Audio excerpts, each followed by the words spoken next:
Hello hello. ए भाई तारा दुकानिया में खीरा बा? हाँ बा। ठीक बा।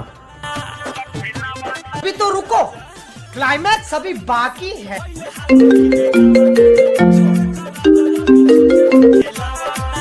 Hello hello. ए भाई तारा दुकानिया में खीरा बा?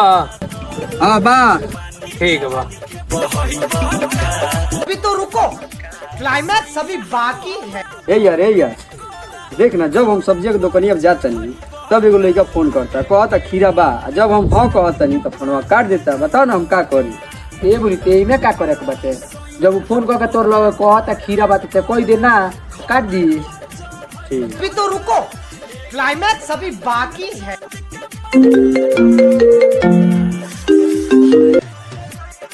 Hello hello. ए भाई तारा दुकानिया में खीरा बा? ना नहीं छे। ए मर तो 2 दिन रखले ला बर्दाश्त ना भइला, पिछोड़ डाल लेला का?